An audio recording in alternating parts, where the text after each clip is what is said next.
With the release of the Sony a7S III, FX3 and FX6 last year, Sony have really upped their game when it comes to autofocus. And this means that more and more people are looking for great native E-mount lenses than ever before for video work. Sigma recently sent us their new 28-70 f2.8 DG/DN contemporary E-mount zoom lens to take a look at, and it looks to be an awesome compact general purpose zoom lens. However, one question we often get is how third-party lenses behave on these new Sony E-mount cameras. So we thought we'd do a comparison between this new lens, Sigma's 24-70 DG/DN Art series lens, Sony's 24-70 G Master, and Canon's 24-70 f2.8 Mark II EF lens using an adapter. I did want to include the Tamron 28-75 f2.8, which is another really popular E-mount zoom, but we didn't have one in for me to test. This may be a good option, but I haven't tested it as in-depthly as these other lenses. Since the original Alpha series cameras and the massive popularity of the original FS cameras, we have been recommending Metabones adapters with EF lenses, and so many filmmakers and camera operators have been using them with these cameras for years now. And the main reason for this was because using EF lenses didn't really lose you any functionality, and they were much more affordable than E-mount options at the time. However, times have changed now, and with these new modern E-mount cameras, you not only have some more affordable options on the market, but the a7S III and FX6 and FX9 all feature fantastic autofocus systems, which we didn't have on these older cameras. So now, adapting lenses means you could get inconsistent autofocus, which, considering how good it is in these new cameras, you will most likely want to take advantage of. Another thing to consider is that because all of these new cameras from Sony are now full frame, you don't need to worry about using a speed booster to get the most out of your full frame lenses. Considering all of these points, it now means that now more than ever is a great time to switch over to E-mount lenses if your primary systems are E-mount. We'll be doing some more tests in a bit, but let's quickly go over the tech specs of the new Sigma lens. The new Sigma 28-70 is part of Sigma's contemporary line, which sits just beneath the Art series. Sigma have managed to cut off a lot of weight, size and cost by changing the lens from a 24mm at the wide end to a 28mm on this new one. It weighs just 470 grams, which when compared to the rest of our lineup is much lighter. It's also much more compact at just 72mm wide by 103.5mm in length when zoomed out, and when zoomed in, it extends by just about 23mm. It really is impressive that Sigma have achieved this. I was genuinely shocked at how small and light it was when I pulled it out of the box, especially considering the lens houses 16 elements in 12 groups. It balances really nicely on the a7S III and FX6, and could make for a really nice gimbal lens if 28mm is wide enough for you because of how much smaller it is than its competition. The Sigma 28-70 has a maximum aperture of f2.8 throughout its entire range, like all of the other lenses on this test. It also has a 9-bladed aperture, which forms some nice bokeh, which we'll have a look at in a bit. It features a 67mm filter thread, which is much smaller than the other lenses. It features a close focus of roughly 19cm at the wide end and 38 at the tele end. And one important note is that this new lens does not feature the same weatherproofing as the other lenses, so be careful taking it out into the elements if you do pick one up. This is a bit of a shame to be honest, but probably how they've managed to keep the cost of it so low. Now let's talk about focus. All three of these native E-mount lenses in our lineup are focused by wire. This means that when you turn the focus ring, the lens and camera are translating that movement into a movement of the internal motors in the lens. And this means that when the lens isn't receiving power, the focus ring will do nothing when you turn it. More often than not, focus-by-wire systems also have continually rotating focus rings with no soft or hard stops. This can be a pain for people wanting to manual focus. The Canon 24-70 uses a traditional focus mechanism, and this means that when you focus with that, you are mechanically changing your focus without any processing getting involved. This means that the lens has a set focus rotation, which is how much you have to move the focus barrel to go from close to infinity. You also have semi-hard stops, so you know when you hit those marks. The good thing about this is that you can build up a muscle memory of how much you need to turn to focus, and it's repeatable and linear. However, autofocus performance may be hindered because of these older systems. The benefit of focus by wire is the increased autofocus performance, but they are arguably worse for manual focusing. Each lens has a slightly different feel to its focusing, with the Sony having the shortest focus throw of roughly 115 degrees, though it does seem linear at least and unaffected by movement speed.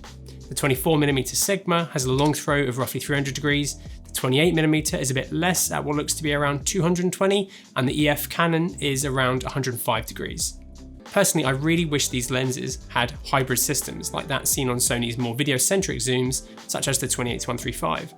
Currently, you cannot define how focusing works on these focus-by-wire lenses. And again, hopefully this is something that Sony can update on their cameras, though with the fantastic autofocus performance, manual focusing may only be a small part of the way you want to shoot with the a7S III, FX3, FX6 or FX9. I really hope that Sony update the FX6 and a7S III to have that focus distance scale that we mentioned earlier, as I think it will be a really good feature for videographers to have access to. As we mentioned earlier, the autofocus system in Sony's newest cameras is fantastic, so we wanted to see how these lenses performed against each other. We shot our tests on an FX6 and then each lens at the same autofocus settings of 7 for responsiveness and 1 for subject shift sensitivity, so it locked on to me. We then shot each lens wide open at 24 and 50mm, starting with the Canon, which we adapted with a Metabone Cine onto our FX6.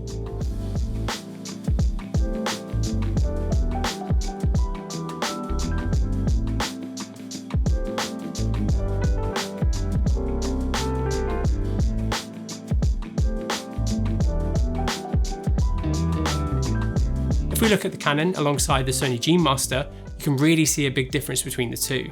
The Sony is much faster to focus, and you can also hear the Canon's focus motors while it tracks. You can see that the Sony tracks me really well, and even when moving faster, it tracked my eye and face really well.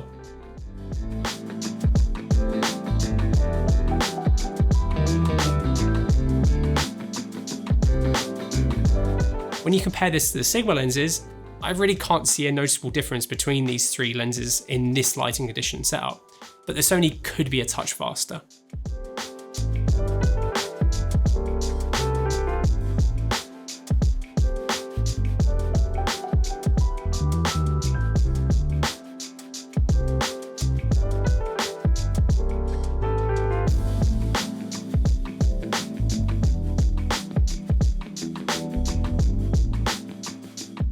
We also tested how the lenses handle a subject moving out of frame, and for this we upped the subject shift sensitivity to 5, which means that the AF shifts much faster between subjects. Here you can really see how much slower the Canon is, versus the natively mounted zooms.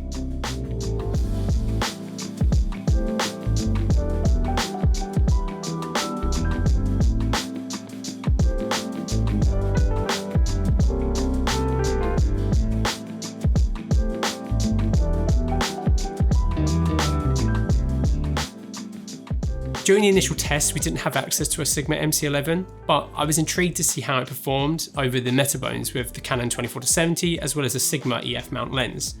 Our Sigma MC11 is running the latest firmware, which as of this recording is 1.37. When using the MC11 with the a7S III and the Canon 24-70, in the camera's stills mode, there are no restrictions. Eye and face tracking work really well, and you can switch between focusing modes, no problem.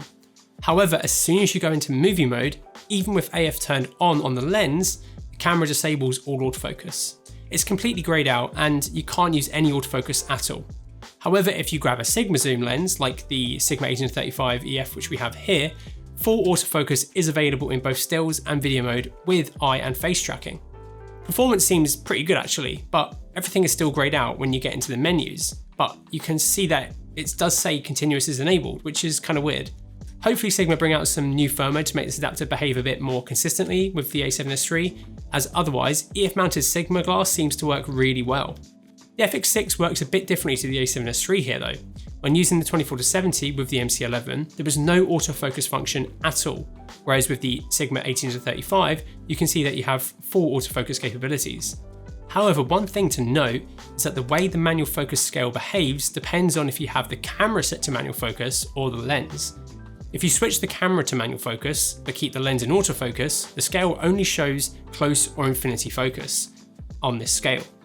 Whereas if you toggle this on the lens itself, you get the full focus scale, which is a bit odd.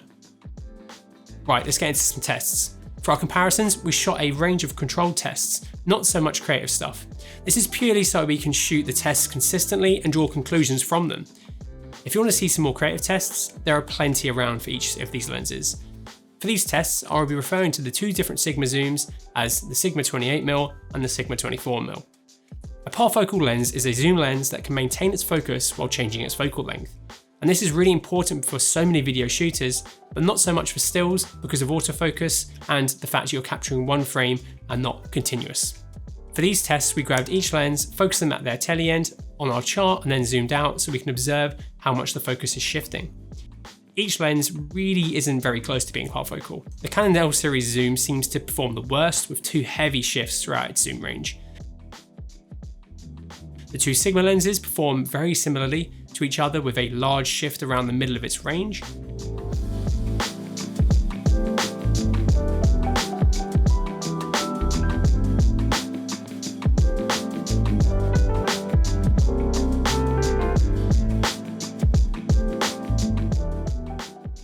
And the Sony G Master performs the best with only a minor shift.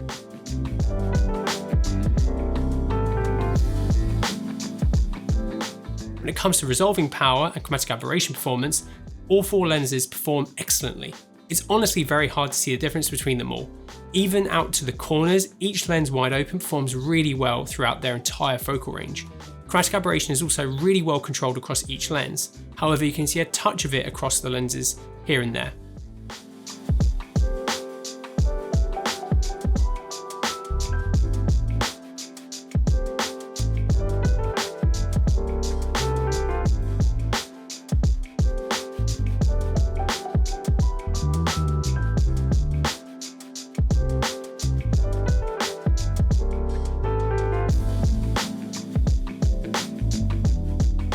However, one thing we can see is that the Canon actually seems to perform a touch better from a 50mm onwards, which surprised me. When it comes to distortion, most zoom lenses in this range will exhibit some throughout their zoom ranges. The common trend is for the lens to have barrel distortion at the wide end, which then slowly goes and then turns into pincushion distortion as you hit the longer end of the zoom. This is the case with every lens, but the Canon is by far the most distorted at the wide end. Unsurprisingly, the Sigmas perform pretty much identically at the same focal lengths. However, it looks like the Sony handles this a bit better overall than the rest of the lenses. With these lenses being mainly E-mount, we couldn't conduct our regular coverage tests. However, with all them being zooms, I wanted to illustrate how light changes across your frame as you zoom on each lens. We filmed these tests on the FX6 in 4K DCI using our lightbox and kept ISO, shutter and aperture consistent across all of the tests. So any variances in exposure are purely down to the lens changing. All of these are filmed at f2.8 as this will showcase it the best. Both Sigmas perform very similarly, again with more inconsistent coverage towards the wider end of the focal length range. The Sony seems to keep light the most consistent, with much less shift when we observe our waveform.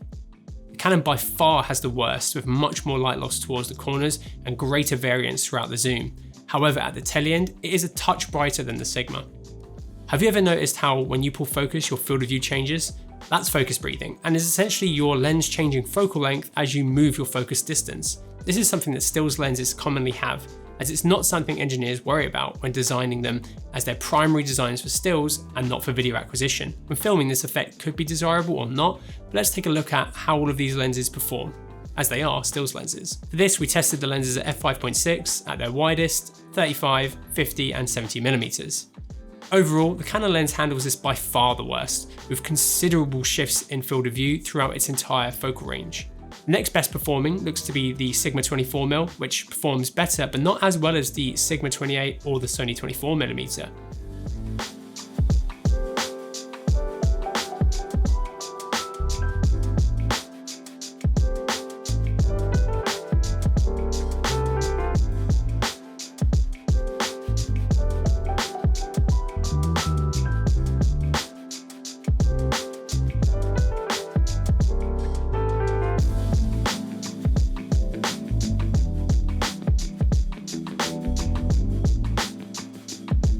Both the Sigma 28 and the Sony 24 perform surprisingly well, given that they are photography zoom lenses. But whether this performance is acceptable for you or not is completely up to you. Bokeh is incredibly subjective, but let's take a look at each lens and some of its characteristics. The Sigma 28mm throughout its range has clear and obvious onion skinning, but otherwise it has clear bokeh with minimal chromatic aberration. Wide open, shape is consistent throughout the range with cat's eye bokeh towards the corners of frame, but this improves as you stop down, with it mostly gone around f4.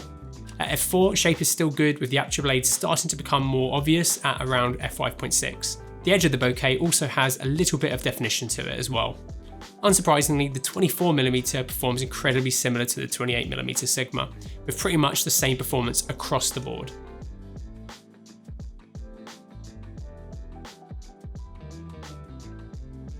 The Sony G Master is quite a bit cleaner with less edge definition and less onion skinning. However, it still does have some cat's eye shape towards the edges of its frame.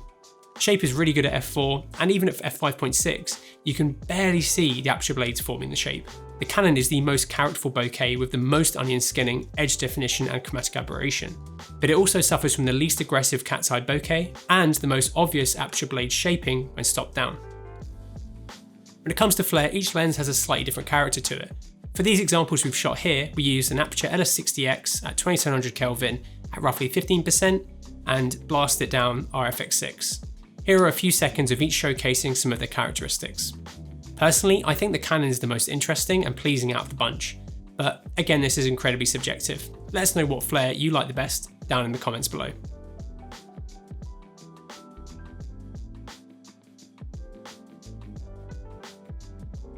So what can we take away from this video?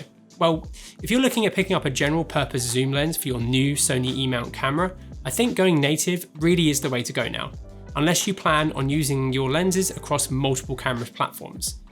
Not having an adapter means you don't have to spend extra cash on one or add another point of failure to your kit. You also get more consistent autofocus performance and less weight. What lens you should pick up is down to you though. Both the Sigma lenses are incredible value. The 28 performs as well as the 24 in most areas and exceeds it in others. The 24mm Sigma has weather sealing, is a touch wider but is bigger, heavier and more expensive, whereas the 28mm is smaller, lighter, cheaper but doesn't have the weather sealing. The Sony G Master is optically the best but is the largest, heaviest and most expensive out of the bunch. Let us know what lens you would use down in the comments below, and to stay up to date with our upcoming content, make sure you hit the subscribe button and the notification bell. And thank you so much for watching.